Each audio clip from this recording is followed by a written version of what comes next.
டோலர்களே, இந்த வீடியோ யாரோட மனதையும் புண்படுத்துறது நோக்கமில்ல பாத்துக்குங்க. அதையும் மீறி எந்த டோலரோடைய மனதாவது புண்பட்டா அதுக்கு கம்பெனி பொறுப்பில்ல.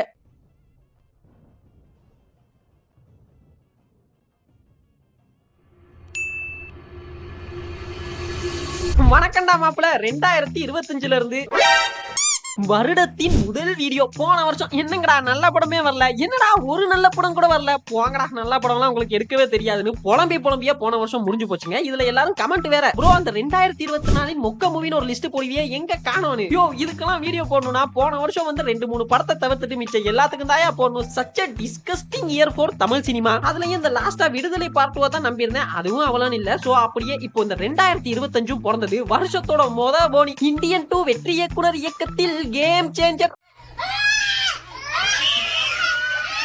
யாரு கேட்டு வர சொன்னீங்க? நான் விராத் வளர்க்கலாம்னு பாக்குறீங்களா? கேட்டோமா இல்ல நீங்க வாங்கன்னு கேட்டோமான்னு கேக்குறேன். ஐயோ இந்த மனுஷன்லாம் அடிச்சும் பார்த்தாச்சு அவுத்தும் பார்த்தாச்சுன்ற மாதிரி இந்தியன் 2க்கு அந்த அடி அடிச்சும் அதுக்கு சற்றும் குறைவில்லாமல் ஒன்னு தூக்கிட்டு வந்து தந்தீங்க பாத்தீங்களா. You are great Shankar uncle, you are great. எல்லாரும் கேட்டீங்க ப்ரோ அந்த கேம் சேஞ்சருக்கு ஒரு ரோஸ்ட போட்டு விடுன்னு. ரோஸ்ட் போடுறதுக்கு கூட தெம்பு இல்லைங்க, மனசும் இல்லைங்க. அப்பதாங்க நான் ஒன்னு யோசிச்சேன். லாஸ்டா ஒரு சில வருஷங்களா பாத்துக்கிட்டீங்கன்னா தமிழ் சினிமால அவ்வளவா நல்ல படங்கள் வராம இருக்கிறதுக்கு காரணம் தான் என்ன, இல்ல தமிழ் சினிமா அதிகமா ஸ்டோரியில எக்ஸ்ப்ளோர் பண்ணாம இருக்கிறதுக்கு காரணம் என்ன, இதெல்லாம் யோசிக்க போது தாங்க ஒன்னு தெரிஞ்சது. Template cinema. அதாவது என்னன்னாங்க, தமிழ் சினிமால ஒரு சில டெம்ப்ளேட்ல தான் திரும்ப திரும்ப ரிப்பீட்டடான படங்கள் வருதே தவிர அதை தவிர்த்துட்டு கதையில எக்ஸ்ப்ளோர் பண்ணி புதுமையான கதைகள்ல படம் வர்றது கிடையாது. ஈவன் அந்த டெம்ப்ளேட்டுக்கே தமிழ் ஆடியன்ஸை பழக்கிட்டாங்க அப்படின்றதுதான் உண்மை. சரி இந்த டெம்ப்ளேட் மூவிஸ் எல்லாம் பண்றது யாரு அப்படின்னு கேட்டா இன்னைக்கு பெரிய டைரக்டர்ஸா இருக்கக்கூடிய எல்லாருமே தான் பண்றாங்க. அப்படிப்பட்ட பல டெம்ப்ளேட் மூவிஸை நம்ம ஜெயிக்கவும் வச்சிருக்கோம். சோ இப்படிப்பட்ட டெம்ப்ளேட் மூவிஸ் எல்லாம் பண்ணக்கூடிய டைரக்டர்ஸ் எல்லாம் யாரு, நம்ம சங்கர் அங்கிளுக்கும் இந்த டெம்ப்ளேட் மூவிஸ்க்கும் என்ன சம்பந்தம் அப்படின்றத தாங்க இந்த வீடியோல பார்க்க போறோம். சோ வணக்கம் டோலர்களே, அப்போ ஆரம்பிக்கலாங்களா? எருமையா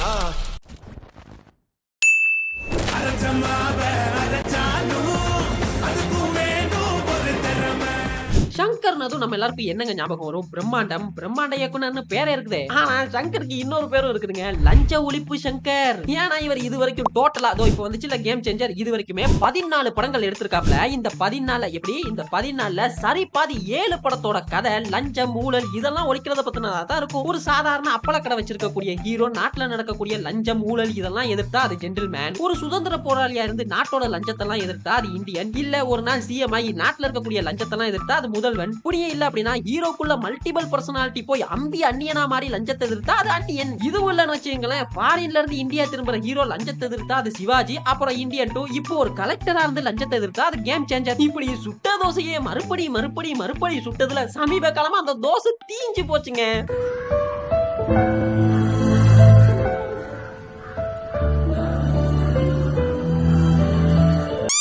அப்ப இந்த லஞ்சம் ஊழல் இதெல்லாம் வச்சு படம் எடுக்க கூடாது அப்படிதானே சொல்ல வரீங்கன்னு கேட்டா எடுக்கலாங்க, தப்பு இல்ல. ஆனா ஒரே கண்டென்ட்ட பல மாதிரி பல விதமா பல வருஷமா ஆடியன்ஸுக்கு சொன்னோன்னு வச்சுங்களேன், அது ஆடியன்ஸுக்கு பழகிரும். லஞ்சம் ஊழல் பண்றாப்லையா அவ்வளவுதானே அப்படின்ற ஒரு சலிப்புத்தன்மைக்கு போயிருவாங்க. அதோட ரெஸ்பான்ஸ் தான் இப்போ வந்திருக்கக்கூடிய இந்தியன் 2 கேம் சேஞ்சர்லாம். ஆக்சுவலி ஒரு நாட்டுல நடக்கக்கூடிய ஊழல் லஞ்சம் அதை சுத்தி நடக்கக்கூடிய அரசியல்ன்றது ஒரு பேசப்பட வேண்டிய விஷயம் தான், ஒரு பேசப்பட வேண்டிய அரசியல் தான். ஆனா அதை வச்சு ஒரு படம் எடுத்து அதை மக்கள் பாராட்டிட்டாங்க, நல்லா ஓட வச்சுட்டாங்க அப்படின்னதும் நம்ம சங்கர் அங்கிள் இது நல்லா இருக்குது போலயா அப்படின்னு மனுஷன் அங்கேயே தங்கிட்டாப்ல. இப்போ ஒரு சாதா தோசைய மசாலா தோசை, நெய் தோசை, முட்டை தோசை எல்லாம் கொடுக்கறது இல்லையா, அது மாதிரி ஜென்டில்மேனை கொஞ்சம் மாத்தி இந்தியன், இந்தியனை கொஞ்சம் மாத்தி முதல்வன், முதல்வனை கொஞ்சம் மாத்தி அந்நியன். இப்படி நிறைய அதுவும் நம்ம சங்கர் அங்கிள்லாம் ரொம்ப உஷாருங்க. எப்படின்னா எங்க ஒரே படத்தை அடுத்தடுத்து மறுபடி கொடுத்தோம்னா மாட்டிப்போன்னு ஃபர்ஸ்ட் மூவி ஜென்டில்மேன் பண்றாப்ல, அதுக்கப்புறமா ஒரு லவ் சப்ஜெக்ட் காதலன், அப்புறம் மறுபடியும் அதே தோசை இந்தியன், அப்புறம் மீண்டும் ஒரு லவ் சப்ஜெக்ட் ஜீன்ஸ், அப்புறம் அதே தோசை முதல்வன், அப்புறம் மீண்டும் ஒரு லவ் சப்ஜெக்ட் பாய்ஸ், அப்புறம் அதே தோசை அந்நியன். முடியல தலைவரே. இவ்வளவு தில்லாலங்கடியும் மனுஷன் பண்றதுக்கு மிக முக்கிய காரணம் என்னன்னு கேட்டீங்கன்னா இவர் படம் எடுத்த பீரியட்னு சொல்லலாம். இப்போ இருக்க மாதிரியான டிஜிட்டல் மீடியாஸ் எல்லாம் அப்பவே இருந்துருந்துச்சுன்னு வைங்களேன், மனுஷன் 2வது 3வது படம் பண்ணும் போதே என்னையா ஒரே கதையை வச்சு ஓவி அடிச்சிட்டு இருக்க அப்படின்னு எழுதியிருப்பாங்க. அப்பவே மாத்திருப்பாப்ல. என்ன பண்ண போதாத காலம். நீ யாரியா? Chitra Aravindan, social media. அதுவும் சங்கர் அங்கிளோட இந்த இன்டெலிஜென்ட்டான டிராவல பாத்தீங்கன்னா 1993ல அதாவது அவருடைய முதல் படம் ஜென்டில்மேன் ரிலீஸ் ஆன போல இருந்து 2007 சிவாஜி ரிலீஸ் ஆன வரைக்கும் தான் இருக்கும். அதாவது ஒரு படம் லஞ்சம் ஊழல்னு பண்ணாப்லனா அடுத்து ஒரு லவ் சப்ஜெக்ட் பண்றது அப்படி. ஏன்னா இந்த 2007க்கு அப்புறமா 2.0 ரிலீஸ் ஆகும் வரைக்குமே அடுத்தடுத்து வந்த எல்லா படங்களுமே நியூ சப்ஜெக்ட் இந்த லஞ்சம் ஊழல் அப்படின்றது வர கிடையாது. இதுக்கு ரெண்டு முக்கியமான காரணம் இருக்குதுங்க. ஒன்னு என்ன அப்படின்னா 2007க்கு அப்புறமா வந்த மீடியாவுடைய வளர்ச்சி. ரிவ்யூஸ் அப்படின்றது ஆரம்ப காலங்கள்ல இருந்து இருந்தாலுமே கூட அப்போலாம் பாத்துக்கிட்டீங்க அப்படின்னா எழுத்து மூலமா தான் அதிகமா ரிவ்யூஸை ஷேர் பண்ணுவாங்க. இந்த நியூஸ் பேப்பர், ஆனந்த விகடன், குமுதம் இதுல எல்லாம் திரை விமர்சனம் வரும்ல அப்படி. ஆனா அந்த 2007க்கு அப்புறமா பாத்துக்கிட்டீங்கன்னா டிவி ரிவ்யூஸ், ரேடியோல ரிவ்யூஸ் சொல்றது, சோஷியல் மீடியால ரிவ்யூ எழுதுறதுன்னு டிஜிட்டல் மீடியாவுடைய வளர்ச்சி இருந்தது. இங்க தாங்க அங்கிள் உஷாரா ஹிட்டாப்ல. சோ ரெண்டாவது ரீசன் என்னன்னு பாத்தீங்கன்னா எழுத்தாளர் சுஜாதா அவர்களுடைய இழப்பு. இத நான் ஏன் சொல்றேன்னா 1993ல சங்கர் சாருடைய ஃபர்ஸ்ட் மூவி வருது. அதுக்கப்புறமா 2010ல எந்திரன் வருது. இதுக்கு நடுவுல கிட்டத்தட்ட ஒரு 9 படங்கள் சங்கர் சார் பண்ணிருப்பாப்ல. இதுல ஜென்டில்மேனை தவிர்த்துட்டு பாத்தீங்கன்னா மித்த இருக்கக்கூடிய 8 படங்கள்லயுமே சுஜாதா அவர்களுடைய இன்வால்வ்மெண்ட் அப்படின்றது இருந்திருக்கும். அது சங்கர் சாருடைய ஸ்டோரியில இன்புட் கொடுக்கறதா இருக்கட்டும் சரி, இல்ல டயலாக்ஸ் எழுதுறதா இருக்கட்டும் சரி, இல்ல ஸ்கிரீன் பிளேல ஒர்க் பண்றதுன்னு எந்திரன் வரைக்குமே அவருடைய ஒர்க் இருந்துட்டே இருந்தது. அண்ட் ஃபைனலா அவர் எந்திரன் ஒர்க் பண்ணும்போது தான் இறந்தும் போனாப்ல. சோ 1993ல இருந்து 2010 வரைக்கும் இந்த பீரியட் இருக்குதுல, இதுல தான் சுஜாதா அவர்கள் ஒர்க் பண்ண பீரியட். அண்ட் சங்கர் சாருடைய கோல்டன் பீரியடும் இதுன்னு சொல்லலாம். பிகாஸ் அப்ப வந்து அந்த 9 படங்களுமே ஹிட் தான். என்னதான் அரைச்சமாவே அரைச்சாலும் சுஜாதா அவர்களுடைய இன்புட் இருந்ததாலேயே அதெல்லாம் ரசிக்கும்படியா இருந்தது. அண்ட் இந்த ஜென்டில்மேன் படம் இருக்குதுல, அதுலயுமே கூட ரைட்டர்ஸ் பாலகுமரன், வெங்கடேஷ் இவங்கெல்லாம் சேர்ந்து டயலாக்ஸ் எழுதியிருப்பாங்க. இப்போ ஒரு கும்பல் கிளம்பி வருவாங்க, ப்ரோ எல்லாரும் சொல்ற மாதிரியே நீயும் சுஜாதா சார் தான் சங்கர் சாருடைய வெற்றிக்கு காரணம்னு சொல்றல. சங்கர் சார்லாம் எவ்வளவு பெரிய லெஜெண்ட் தெரியுமா அப்படின்னு. ஒத்துக்கிறேன்ப்பா, சங்கர் சார் லெஜெண்ட் தான். ஆனா அந்த லெஜெண்ட் சுஜாதா சாருடைய இறப்புக்கு பின்னாடி எடுத்த படங்கள்லாம் என்னன்னு தெரியுமா? நண்பன் அது ஒரு ரீமேக், அப்புறம் அதுக்கு என்ன மாதிரியான ரிவ்யூஸ் வந்ததுன்னு உங்களுக்கே தெரிஞ்சிருக்கும். அந்த மேட்டருக்கு நான் பின்னாடி வரேன். அப்புறமா 2.0, இந்தியன் 2 தோ இப்போ கேம் சேஞ்சர். இப்போ சொல்லுங்கப்பா, சங்கர் சாருடைய வெற்றிக்கு சுஜாதா சார் ஒரு காரணமா இருந்திருக்கலாம் இல்லையா? என்ன சார் கூஃபு அஸ்டன் மாதிரி சவுண்ட் எல்லாம் கொடுத்துட்டு குஞ்சு பொரிச்ச கோழி மாதிரி ஆயிட்டீங்க. அதுவும் இந்த எந்திரன் டயத்துல எல்லாம் பாத்தீங்கன்னா படத்துக்கு ஸ்டோரி இஷ்யூலாம் வந்தது. அதாவது ஆரூர் தமிழ்நாடன் அப்படின்றவர் 1996ல எழுதி இனிய உதயம்ல ரிலீஸ் ஆன ஜுகிபா அப்படின்ற சிறுகதையை தலைவி தான் இந்த எந்திரன் படமே பண்றாங்கன்னு கோர்ட்ல கேஸ் போட்டாப்ல. அந்த கேஸோட ஜட்மெண்ட் இப்போ ரீசெண்டா தான் வந்தது. அதாவது அந்த கதைக்கும் எந்திரனுக்கும் எந்தவித சம்பந்தமும் இல்ல அப்படின்னு ஜட்மெண்ட் கொடுத்திருந்தாங்க. இருந்தாலும் அந்த ஜுகிபாவுடைய ஒன்லைன் என்னன்னு பாத்துக்கிட்டீங்கன்னா, ஜுகிபா அப்படின்றது ஒரு ரோபோட். இப்போ இருக்குதுல அதெல்லாம் இருக்கக்கூடிய ரோபோட்ன்ற மாதிரி அந்த காலத்துல எழுதியிருக்காங்க. அது தன்னை உருவாக்குன சயின்டிஸ்டோடைய லவ்வரையே லவ் பண்ணுது. ஒரு கட்டத்துல அவ தனக்கு கிடைக்க மாட்டான் அப்படின்னு தெரிஞ்சதும் தற்கொலை பண்ணிக்கிற மாதிரி இருக்கும் இந்த கதை. இது ஒரு பக்கம் இருக்க, இந்த கன்னடத்துல பாத்துக்கிட்டீங்கன்னா ஹாலிவுட் அப்படின்ற ஒரு படம் வந்திருக்கும். அதோட கதையும் கிட்டத்தட்ட இதே தான். இதுக்கு நம்ம சேனல்ல ஒரு வீடியோ போட்டிருக்கோம், பார்க்காதவங்க போய் பாருங்க.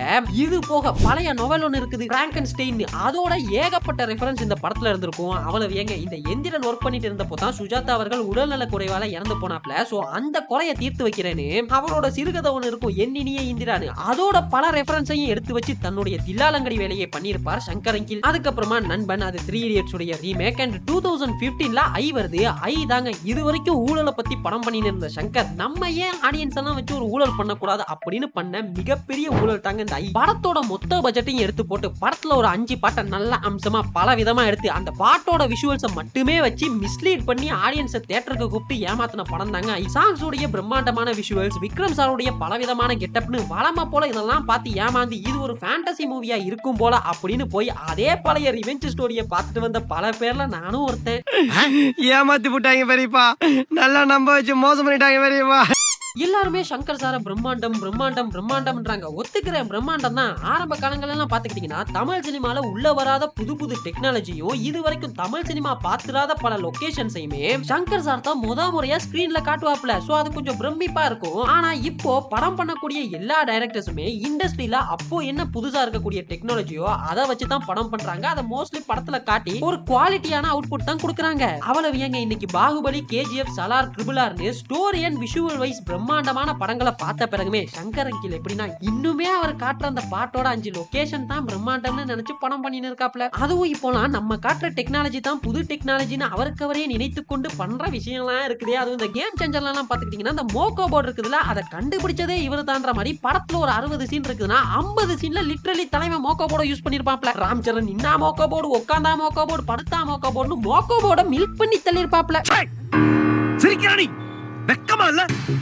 இந்த சங்கர் சார் மேல நார்மலாவே ஒரு அக்யூசியேஷன் இருக்கும். அது என்ன அப்படின்னா பிரம்மாண்டம் காட்டுறேன் பேர் வழி அப்படின்னு மொத்த பட்ஜெட்டையுமே சாங்ல போட்டு ஃபாரின்ல போய் விதவிதமான செட்டை போட்டு போதாத குறைக்க அந்த செட்ல இருக்க கேமராமேன்ல இருந்து செட் அசிஸ்டன்ட் ஜூனியர் ஆர்டிஸ்ட் வரைக்கும் கலர் பெயிண்ட பூசி விட்டு சாங்ஸை மட்டும் தான் பிரம்மாண்டமா காட்டுறாரே, எதுக்கு இந்த விளம்பரம் அப்படின்னு எல்லாரும் ஒரே கேள்வியை கேக்குறாங்க.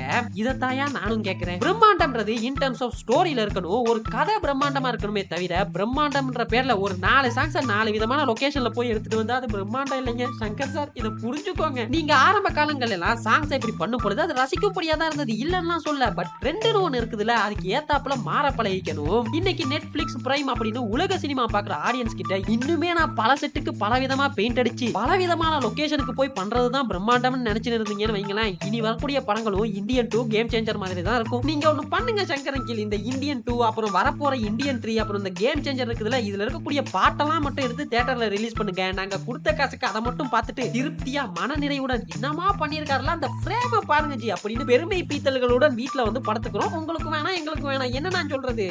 எல்லாத்தையும் சொல்லிட்டு இந்த 2.0 விட்டேன் பாருங்களேன். எந்திரன் அப்படின்றது தமிழ் சினிமால ஒரு ஐகானிக் ஒரு ட்ரேட்மார்க்னே சொல்லலாம். சேச்சே அப்படியெல்லாம் எப்படி விடுறது, இரு அதுக்கு ஒரு பாயசத்தை போடுறேன்னு ஹை பட்ஜெட் பேய் படம் ஒண்ணு பண்ணிட்டு வந்து அதுக்கு ஆறா ஓரான ஓடிட்டீங்களே அங்கில், காதுகள் பாவம் இல்லையா? நீங்க ஏன் ஊழலை தடுக்கிற ரோபோட்னு பார்ட் 3 ஒண்ணு பண்ணக்கூடாது? ஏன்னா கதையை வெளியே வாங்குறதுன்னு முடிவு பண்ண பின்னாடி கூட ஒரு புது கதையா தேடுவோன்னு இல்லாம கஷ்டப்பட்டு கார்த்திக் சுப்ராஜ் கிட்ட போய் ஊழல் லஞ்சம்னு அதே பழைய முதல்வன் கதையை வாங்கிட்டு வந்தீங்க பாத்தீங்களா? அங்கில், you have a capacity to do that robot movie with லஞ்சம் ஊழல், டைட்டில் லஞ்சயே எந்திரா, குமால 1000 கோடி தான். அங்கில் நான் வெயிட் பண்றேன், இல்ல நாங்க வெயிட் பண்றோம். இந்தியன் 3 முடிக்கிறீங்க, லஞ்சயே எந்திரா எடுக்கிறீங்க, ஜெய் லஞ்சயே எந்திரா. அவரு வந்து நான் ஒரு கதை வச்சிருக்கேன் சார் அப்படின்னு வந்து அந்த கதையை உங்கள் இன்ஸ்பிரேஷனில் எழுதின கதை தான் அப்படின்னாரு. எனக்கு இப்போ பண்ணுறதுக்கு கொஞ்சம் கஷ்டம், நீங்கள் பிடிச்சா பண்ணுங்க சொன்னார். எனக்கு பிடிச்சிருந்தது. சொன்ன மாதிரி அவர் நம்ம இன்ஸ்பிரேஷனில் பண்ணார் சொன்னதுக்கு நமக்கு அதை பிடிக்கிறதுக்கு மேபி சிங்காக இருக்கும்னு தெரியல. அப்படி டிசைட் பண்ணது தான் கார்த்திக் சுப்பராஜோட கதை. இந்த காரி மூஞ்ச கதையெல்லாம் ஒரு காவிய கதை மாதிரி இங்கே வந்து சொல்லி அங்கே டைமை வேஸ்ட் பண்ணுகிறேன். போன மரியாதையா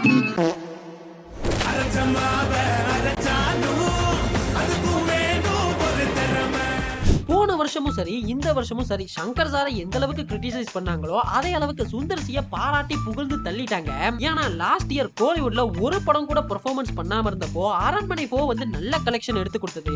இந்த வருஷமும் பாத்தீங்கன்னா ஒரு பக்கம் சங்கர் சாருடைய கேம் சேஞ்சர், இன்னொரு பக்கம் பாலா சாருடைய வணங்கான் இருக்கும் பொழுது 12 வருஷத்துக்கு முன்னால வர வேண்டிய ஒரு படம் மத கஜராஜா இப்போ வந்து எல்லாத்தையும் தூக்கி சாப்பிட்டு போயிருச்சு. சோ ஆன்லைன்ல எல்லாம் கோலிவுட் ஜீசஸ் அப்படின்ற அளவுக்கு மீம் போட்டு தள்ளிட்டாங்க. என்கிட்டே நிறைய பேர் டிஎம் பண்ணி கேட்டிருந்தீங்க, ப்ரோ அந்த சுந்தர் சியை பத்தி பேசுங்கன்னு.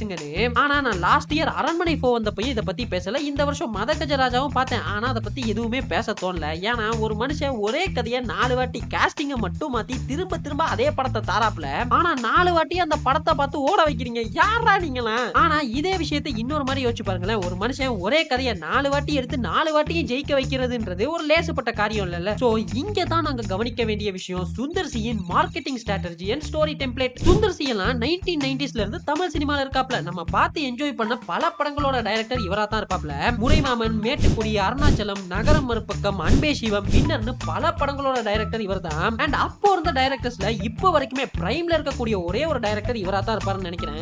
ஏன்னா அப்போ இவர் கூட படம் பண்ண பல டைரக்டர்ஸ் இப்போ ஃபீல்ட் அவுட் ஆகிட்டாங்க.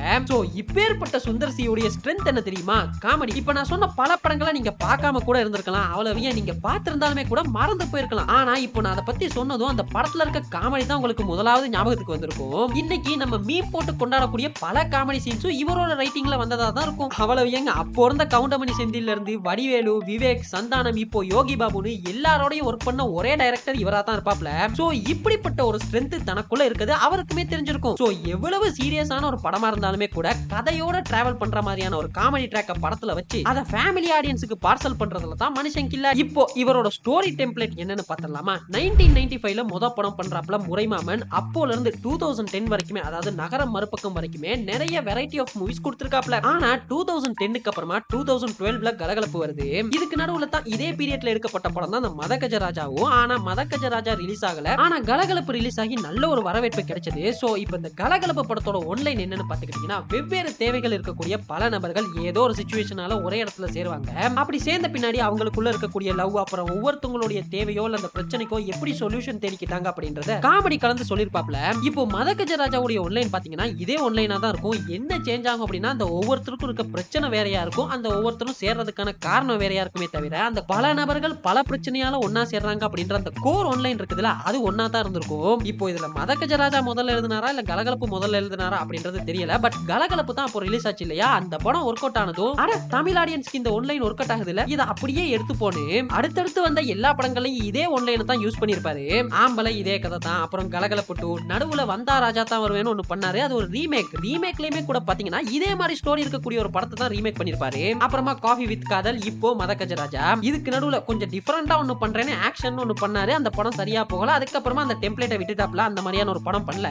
அண்ட் இதுக்கு நடுவுல தான் அரண்மனை சீரிஸ் வந்தது. அத பத்தி நான் சொல்லி தான் தெரியணும்ன்றது அவசியம் கிடையாது. அரண்மனையுடைய 4 சீரிஸ்லயுமே ஒரே கதை தான். ஒரு அரண்மனை, அங்க பேய் இருக்கும். அந்த அரண்மனைக்கு ஒரு சிலர் வெளியூர்ல இருந்து தேவைக்காக போவாங்க, பேய் வேலையா காட்டும். அப்புறமா சுந்தர்சி போய் சிசிடிவி வச்சு அந்த பேயை கண்டுபிடிப்பாப்ல. இதே கதையை தான் 4 வாட்டி எடுத்தாரு, 4 வாட்டி ஹிட் தான். இப்ப பாருங்களேன், மனுஷன் 2010க்கு அப்புறமா இந்த 2 டெம்ப்ளேட்டை வச்சு மட்டும் தான் படம் பண்ணிட்டு இருக்காப்ல. ஆனா இப்ப இதெல்லாம் ஒரே டெம்ப்ளேட் தான் அப்படின்றத நான் சொல்லும் வரைக்குமே உங்கள பலருக்கு தெரிஞ்சிருக்காது. இது தாங்க சுந்தர்சியோட ஸ்ட்ரென்த். ஒரு கதையை பல வாட்டி சொன்னாலும் ஒவ்வொரு வாட்டியும் புதுசா கேட்கிற மாதிரியான புது சீன்ஸ், புது கான்ஃபிளிக்ட், முக்கியமா ரசிக்கும்படியான காமெடி ட்ராக் வைக்கிறார்ல, இது தாங்க சங்கர் சார் மாதிரியான டைரக்டர்ஸ் கிட்ட பிரச்சனைன்றோம். புரியுதா? ஒரு கதையை எத்தனை வாட்டி பண்றோன்றது பிரச்சனை கிடையாது, ஒவ்வொரு வாட்டியும் என்ன புதுசா பண்றோன்றது தான் மேட்டரே. இப்போ கூட பாருங்க, மதகஜராஜா மாதிரியான படங்கள் இப்போ நமக்கு ஏன் ஒர்க் அவுட் ஆகுது அப்படின்னா நமக்கு கலகலப்பு மாதிரியான படங்கள்லாம் பிடிக்கும். அண்ட் அந்த மாதிரியான படங்கள் தான் இப்போ மிஸ்ஸிங். சோ அப்படிப்பட்ட ஒரு படம் திரும்பவும் வரும் பொழுது அது ரசிக்கும்படியா இருக்குது, அது ஒர்க் அவுட் ஆகுது. எப்பா இப்ப இருக்கக்கூடிய டைரக்டர்ஸ் மார்க்கெட்ல என்ன கேப்னு தெரிஞ்சு படம் எடுங்கப்பா.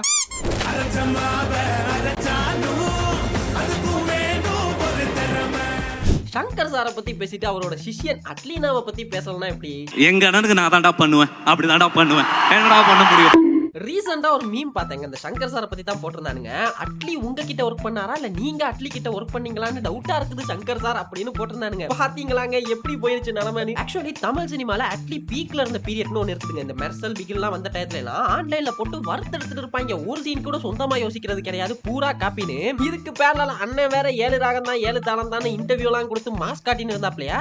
அது ஏன்னு அப்போ புரியல, இப்போ புரியுதுங்க. என்னன்னா இவரோட குரு சங்கர் சார், அது உங்க எல்லாருக்கும் தெரிஞ்சிருக்கும். அவரோட அந்த 14 படத்துல 7 படம் ஒரே கதை, அந்த மேட்டர் சொன்னல, எத்தனை வாட்டி எடுத்தாலும் ஒரே கண்டென்ட் தான் இருக்க போகுதுன்றதான் பயபுள்ள நாசுக்கா சொல்லி இருக்குது. நமக்கு தான் புரியல. 7 ராகம் தான் 7 தாளம் தான், எத்தனை வாட்டி எடுத்தாலும் ஒரே கதை தான். சரி, நம்ம மேட்டருக்கு வருவோம். அட்லியுடைய எல்லா படங்களுக்கும் கிரிட்டிசிசம்ன்றது இருந்தாலுமே கூட கமர்ஷியலா பாத்தீங்கன்னா எல்லா படமுமே நல்ல பாக்ஸ் ஆபீஸ் கலெக்ட் பண்ணிருக்கும். பாருங்க, ஹிந்தில போய் 1000 கோடி எல்லாம் பண்ணிட்டாப்ல. ஆனா அவங்க எல்லாருக்கும் ஆல்ரெடி தெரிஞ்சிருக்கும், புதுசா சொல்றதுக்கெல்லாம் ஒண்ணும் இல்ல. ராஜா ராணி மௌனராகமுடைய ஸ்டோரி, தெரி சத்ரியனுடைய ஸ்டோரி, மெர்சல் 3 முகம், அபூர்வ சகோதரர்கள் இதெல்லாம் மிக்ஸ் பண்ணி ஒன்னு பண்ணிருப்பாப்ல. அண்ட் பிகில் டயத்துல எல்லாம் நிறைய ஸ்டோரி இஷ்யூஸ் வந்தது. அப்போ பாத்தீங்கன்னா இந்த பிகிலுக்கு பேரலா ஹிந்தில ஜூந்த் அப்படின்ற ஒரு படம் பண்ணிட்டு இருந்தாங்க. இது விஜய் பார்ஷே அப்படின்றவருடைய லைஃப் ஸ்டோரியை இன்ஸ்பயர் பண்ணி பண்ணது. இது ரெண்டும் ஒரே கதை தான் அப்படின்ற மாதிரி ஒரு இஷ்யூ வந்தது. அண்ட் செல்வா அப்படின்றவர் இந்த கதை என்னோடது தான் அப்படின்னு கோர்ட்ல போய் கேஸ் எல்லாம் போட்டாப்ல. அதுக்கப்புறமா போய் ஜவான் பண்ணாப்ல. ஜவானும் பாத்தீங்க அப்படின்னா மெர்சல் அப்படியே கொஞ்சம் பட்டி டிங்கரிங் பார்த்து அந்த கான்ஃபிளிக்ட மட்டும் மாத்தி அங்க ஒன்னு பண்ணிருப்பாப்ல. அதுலயும் பாத்தீங்க அப்படின்னா தமிழ்ல வெளிவந்த ஆரம்பம் படத்துடைய கதையை தான் கோர் ஸ்டோரியாவே வச்சிருப்பாரு. இப்படி இவருடைய எல்லா படங்களுமே காப்பி அப்படின்னு சொன்னாலுமே கூட இது வரைக்கும் ஒரு படம் கூட ஃபிளாப் கொடுக்காத டைரக்டர்ஸ் உடைய லிஸ்ட்ல, அதாவது 0 ஃபிளாப் கொடுத்த டைரக்டர்ஸ் உடைய லிஸ்ட்ல இவரும் இருக்காரு அப்படின்றதான் உண்மை. இதுக்கெல்லாம் காரணம் என்ன அப்படின்னு கேட்டீங்கன்னா அட்லி அண்ணனுடைய story template and screen play தான். அட்லி அண்ணனுடைய ஸ்டோரி டெம்ப்ளேட் அப்படின்னா அது ஒரே ஒரு விஷயம் தாங்க. அவருக்கு தெரியும் தமிழ் ஆடியன்ஸ் ஒரே விதமான ஸ்டோரியை திரும்ப திரும்ப பார்த்து பழகிட்டாங்க. சோ நம்ம ஒன்னும் போய் அங்க புதுசா பண்ணி ஜெயிக்க போறது இல்ல அப்படின்றது அவருக்கு ஆல்ரெடி தெரியும். சோ ஆல்ரெடி தமிழ்ல நல்லா ஒரு படத்துடைய கோர் ஒன்லைன் அப்படியே எடுத்துட்டு அதோட ஹீரோ ஹீரோயின் கான்ஃபிளிக்ட் இதை மட்டுமே மாத்தி தன்னோட ஸ்டைல்ல ஒரு கிரிப்பிங்கான screen play பண்ணிடுறாப்ல.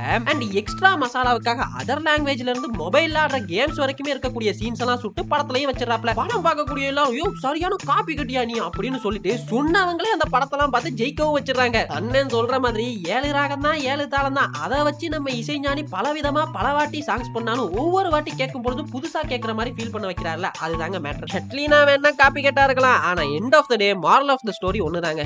History only remembers how you finished.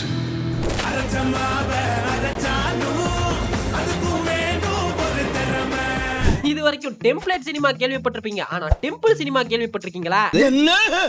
Temple cinema எடுக்கிறவர் தாங்க நம்ம ஹரி. ஜோக் இல்லையா?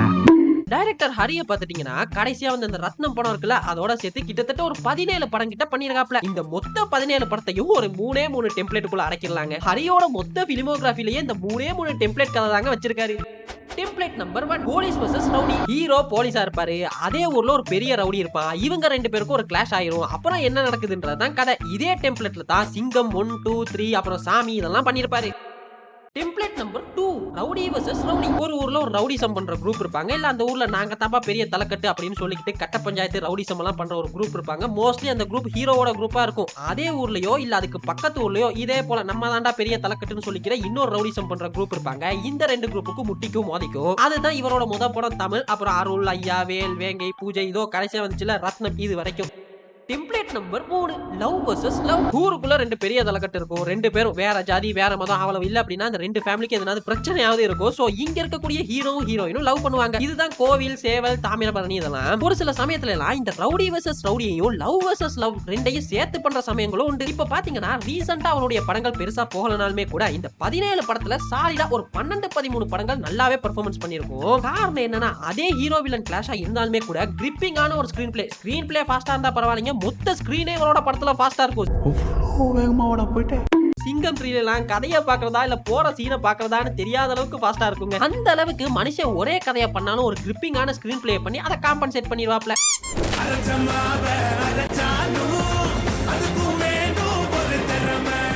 இவர் பேரு சிறுத்தை சிவா, இவருக்கு இன்னொரு பேர் இருக்கு சென்டிமெண்ட் சிவா. இப்போ நான் இந்த மனுஷன் ஏதாவது படம் பண்றாருன்னு அனௌன்ஸ்மெண்ட் வந்தாலே டைட்டில் என்ன, ஹீரோ ஹீரோயின் யாரு இதெல்லாம் கேட்க மாட்டேன்றாங்க. அடுத்து என்ன சென்டிமெண்ட் வச்சு படம் பண்ண போறீங்க இப்படி தாங்க கேக்குறாங்க. அந்த அளவுக்கு சென்டிமெண்ட் ஆகிற அளவுக்கு சென்டிமெண்ட் காட்டிட்டாப்ல சிவா. அப்பா மகள் பாசத்தை காட்டினா சிறுத்தை, அண்ணன் தம்பி பாசத்தை காட்டினா வீரம், அண்ணா தங்கச்சி பாசத்தை காட்டினா வேதாளா அண்ணாத்த, அப்புறம் அந்த ஹஸ்பண்ட் அண்ட் வைஃப் பாசத்தை காட்டி நண்பர்களோட துரோகத்தை காட்டினா அது விவேகம். இல்ல இதெல்லாம் வேணாம்பா நான் சத்தியத்தை காப்பாத்துறேன் அப்படின்னு சொன்னா அது கங்குவா. எல்லாத்தையும் கூட விட்டுலாங்க. அந்த கங்குவா டயத்துல எல்லாம் பாத்தீங்கன்னா எந்த ஒரு அப்டேட்டுமே கொடுக்கல. குறிப்பா அந்த பிரசன்ட்ல இருக்கக்கூடிய சூர்யாவை பத்தின எந்த ஒரு அப்டேட்டுமே விடல. இதுக்கு பதிலா படத்தோட ப்ரொடியூசர்ல இருந்து செட் அசிஸ்டன்ட் வரைக்குமே இன்டர்வியூன்ற பேர்ல படம் எப்பேற்பட்ட படம் தெரியுமா அப்படின்னு பில்டப் ஏத்தி ஓ இது ஒரு பீரியட் பிலிமா இருக்கும் போல, இல்ல இது ஒரு டைம் டிராவல் பத்தின கதை தான் பாருங்களேன் அப்படின்லாம் யோசனை இருக்கும் பொழுது ரிலீஸ்க்கு முத நாள் சிவா பேட்டி கொடுக்குறாப்ல. இது ஹீரோ செஞ்சு கொடுத்த சத்தியத்தை எப்படி காப்பாத்தினார்ன்ற படங்க. அப்ப நெஞ்ச புடிச்சிட்டு உட்கார்ந்தவன்டா. கங்குவாக்கு 30 மினிட்ஸ் ரோஸ்ட் வீடியோ போட்ட பின்னாடி தாண்டா ஆத்திரம் அடங்குச்சு. படத்தோட ஸ்கிரிப்ட் எழுதும் பொழுது எல்லாரும் சிவமயம்னு போட்டு ஆரம்பிப்பாங்க. ஆனா சிவா சென்டிமெண்ட்னு எழுதிட்டு தான் கதையை ஆரம்பிப்பாருன்ற மாதிரி சென்டிமெண்ட் பண்றது தான் என் டெம்ப்ளேட் அப்படின்ற மாதிரி ஒரு மாதிரி நிக்கிறாப்ல சிவா. ஆக்சுவலி சென்டிமெண்ட்டை வச்சு படம் பண்ண கூடாதான்னு கேட்டீங்கன்னா பண்ணலாங்க. ஆக்சுவலி சென்டிமெண்ட் குறிப்பா தமிழ் சினிமால நல்லாவே ஒர்க் அவுட் ஆகும். ஆனா ஒரு படத்தை ஓட வைக்கிறதுக்கு சென்டிமெண்ட் மட்டுமே போதுமானு கேட்டீங்கன்னா இங்க தான் ஒரு क्वेश्चन மார்க் வருது. ஏன்னா என்னைக்குமே சென்டிமெண்ட் அப்படின்ற ஒரு லைனை வச்சுட்டு அதை சுத்தி ஒரு கதையை கிராக் பண்ணும் பொழுது அதுல எக்ஸ்ப்ளோர் பண்றதுக்கு நிறையவே இருக்கும். உதாரணத்துக்கு சொல்லணும்னா அம்மாக்கு செஞ்சு கொடுத்த சத்தியத்தை ராக்கி காப்பாத்தனானா இல்லையா அப்படின்றதான் கேஜிஎஃப். இப்ப இதே சத்தியத்தை தான் கங்குவானையும் பண்ணுவாப்ல. ஆனா அவர் என்ன பண்ணார் அப்படின்றத நீங்களே பாத்திருப்பீங்க.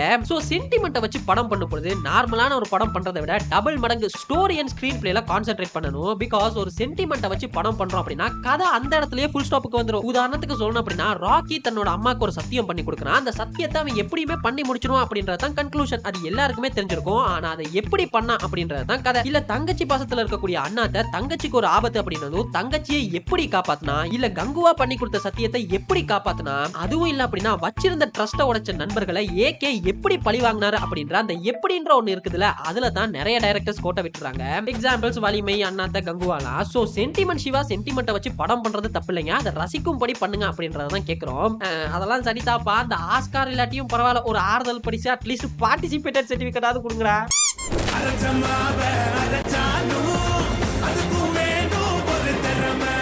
நான் இந்த லிஸ்ட்ல மாரி செல்வராஜை சேர்க்கிறேன் அப்படின்றத நிறைய பேருக்கு பிடிக்காம இருக்கலாம். உடனே சொல்லுவீங்க இவனுக்கு அவர் சொல்ற கருத்துக்கள் எல்லாம் உடன்பாடு இல்லப்பா, அதை தான் கிளம்பி வந்துட்டானு. ஆக்சுவலி நான் இவர் இந்த லிஸ்ட்ல சேர்க்கிறதுக்கு ஒரு காரணம் இருக்குதுங்க. ரீசன்ட் டேஸ்ல இவரோட படங்கள்லாம் வரும் பொழுது நிறைய மீம்ஸ் அண்ட் கிரிட்டிசிசம் வரும், அது யூசுவல் தான். ஆனா இப்போ ரீசெண்டா ஒரு மீம் பார்த்திருந்தேன். அதுல யாரோ போட்டிருக்காங்க போல, இந்த சங்கர் சாருக்கு கொடுத்த பட்ஜெட்லாம் மாரி செல்வராஜ் மாதிரியான டைரக்டர்ஸ்க்கு கொடுத்திருந்தா அப்படின்னு ஒன்னு போட அதுக்கு ஒரு மீம் போட்டிருக்காங்க. கொடுத்தா மட்டும் என்ன பண்ண போறான், அடக்குனாங்க ஒடுக்குனாங்க பிதுக்குனாங்கன்னு ஒரு படம் பண்ண போறான், இதுக்கு எதுக்குடா 100 கோடி அப்படின்ற மாதிரி ஒன்னு போட்டிருந்தாங்க. இதெல்லாம் பார்க்கும்போது ஒண்ணுதாங்க தோணுச்சு, இப்போ வெற்றிமாறன், பா ரஞ்சித், ஈவன் பாலாவுமே கூட மாரி செல்வராஜ் சொல்லக்கூடிய அதே கருத்துக்களை தான் தன்னோட படங்கள்ல சொல்றாங்க. ஆனா கம்பேர் டு மாரி செல்வராஜ் அவங்களுக்கு வரக்கூடிய கிரிட்டிசிசம் அப்படின்றது குறைவா இருக்கும். இதுக்கெல்லாம் காரணம் என்ன அப்படின்னு கேட்டீங்கன்னா மாரியோட படங்கள்ல இருக்கக்கூடிய ஒரு டெம்ப்ளேட். அது என்னப்பா டெம்ப்ளேட் அப்படின்னு கேட்டா, இப்போ பா ரஞ்சித், வெற்றிமாறன் மாதிரியான டைரக்டர்ஸ் எல்லாம் ஜாதி அரசியலை வச்சு படம் பண்றாங்க. ஆனா ஜஸ்ட் அவங்க அடித்தட்டு மக்களை எப்படி அடிமைப்படுத்தினாங்க அப்படின்றத மட்டுமே இல்லாம ஜாதி அரசியல் இப்போ என்ன மாதிரியான ஃபார்ம்ல எல்லாம் நம்மள சுத்தி இருக்கு, என்ன மாதிரியான விஷயங்கள் எல்லாம் இருக்குது அப்படின்றத பேசுறாங்க. இப்போ அட்டகத்தில பாத்தீங்கன்னா பாத்தீங்கன்னா அந்த கேரக்டருடைய காலேஜ் லைஃபை பத்தி பேசியிருப்பாங்க. மெட்ராஸ்ல ஒரு சுவரை வச்சு எப்படி ஜாதி அரசியல் பண்றாங்கன்றத பேசியிருப்பாங்க. அது போல தான் கபாலி, காலா, சார்பட்டா பரம்பரை, அசுரன், விசாரணை, ஆடுகளம், அவ்வளவு ரீசெண்டா வந்த விடுதலை வரைக்குமே ஜாதி அரசியல்ன்றது நம்மள சுத்தி இப்போ என்ன மாதிரியான ஃபார்ம்ல எல்லாம் இருக்குது, அதை வச்சு எப்படி எல்லாம் அரசியல் பண்றாங்க அப்படின்றத எல்லா விதமாவும் ரஞ்சித், வெற்றிமாறன் மாதிரியான டைரக்டர்ஸ் எக்ஸ்ப்ளோர் பண்றாங்க. ஆனா மாரியோட படங்கள்லாம் பாத்தீங்கன்னா பரியரும் பெருமாள்ல அந்த பையன் லவ் பண்ணா அப்படின்றதுக்காக மட்டுமே அவனை எப்படி ஒடுக்குனாங்க, கர்ணன்ல அந்த ஊர் மக்களை எப்படி அடிமைப்படுத்தினாங்க, வாழையில அந்த பையனை எப்படியெல்லாம் அந்த ஊர் ட்ரீட் பண்ணுது, சாதாரண கூலியால் அப்படின்றதுக்காக அந்த முதலாளி என்னெல்லாம் பண்றான் அப்படின்னு ஜாதின்றதை வச்சு ஜஸ்ட் அடிமைப்படுத்தினாங்க அப்படின்றத மட்டும்தான் மாரியோட படங்கள் திரும்ப திரும்ப சொல்லுதோ. ஜாதியை வச்சு இப்ப என்ன மாதிரியான அரசியல்லாம் பண்றாங்க அப்படின்றத சொல்ல மறந்துருச்சோ. இதுதான் இப்போ மாரி செல்வராஜ் மேல வரக்கூடிய அந்த கிரிட்டிசிசம்க்கு காரணமா இருக்குமோ அப்படின்னு பர்சனலா எனக்கு தோணுச்சு. உங்களுக்கு என்னெல்லாம் தோணுது அப்படின்றத கமெண்ட்ஸ்ல சொல்லலாம். அண்ட் இந்த மாரியோட டெம்ப்ளேட்ல இருந்து கொஞ்சம் விலகி ஒரு 10% விலகி பண்ண படம் அப்படின்னா அது மாமன்னன் நினைக்கிறேன். அதுல அந்த அடிமைப்படுத்தினாங்க அப்படின்றத தவிர்த்து சரிக்கு சமமா உட்கார்றதையே எவ்வளவு கீழ்த்தரமா நினைக்கிறாங்க அப்படின்றத எக்ஸ்ப்ளோர் பண்ணிருப்பாரு. இன் ஃபியூச்சர் இந்த மாதிரியான படங்கள் திரும்ப வரும் பொழுது மாரி மேல இருக்கக்கூடிய அந்த கிரிட்டிசிசம் குறையும் அப்படின்னு நினைக்கலாம். இதுக்கு இன்னொரு முக்கியமான காரணமும் இருக்குங்க. அது என்ன அப்படின்னா அந்த மாரி அவரோட படங்கள்லாம் பத்தி சொல்லும் பொழுது தன்னோட ரியல் லைஃப்ல நடந்த பல சம்பவங்களை இன்ஸ்பயர் பண்ணி தான் பண்றேன் அப்படின்றத திரும்ப திரும்ப சொல்லுவாப்ல. சோ ஒரு தனி மனிதனுடைய பெர்ஸ்பெக்டிவ்ல பார்த்தா அவருக்கு நடந்த சம்பவங்கள் ஒரே மாதிரியான சம்பவங்களா இருக்க வாய்ப்பு இருக்குது. இதனால தான் இவருடைய எல்லா படங்களும் கிட்டத்தட்ட ஒரே பிரச்சனையை பேசுது அப்படின்னு நான் நினைக்கிறேன். பட் மாரி நீங்க இன்னுமே கொஞ்சம் எக்ஸ்ப்ளோர் பண்ணலாம். சோ இதுதாங்க இன்னைக்கான வீடியோ. இது போல இன்னும் பல டெம்ப்ளேட் மூவிஸ் பண்ணக்கூடிய டைரக்டர்ஸ் எல்லாம் உங்களுக்கு தெரிஞ்சிருந்தா அதை கமெண்ட்ஸ்ல சொல்லுங்க. பார்ட் 2 வீடியோ கூட போட்டுடலாம். அப்புறம் கீழே பாருங்களேன் நம்ம சோஷியல் மீடியா லிங்க்குங்க சும்மாவே கிடக்குது, போற போக்குல அதையும் ஃபாலோ பண்ணிக்கங்க. அப்புறம் இன்னொரு சூப்பரான வீடியோல மீட் பண்ணலாம். அதுவரை நன்றி, வணக்கம். லஞ்சம் வாங்குறதும் தப்பு, கொடுக்கறதும் தப்புன்னு எல்லாரும் உணரணும். நம்ம நாடு முன்னேறாம இருக்கிறது காரணமானவங்க 3 பேர். 1, அவங்க கடமையை ஒழுங்கா செய்யாதவங்க. 2, கடமையை செய்யறப்போ குறுக்கிறவங்க. 3, அதிகாரத்தை துஷ்பிரயோகம் பண்றவங்க.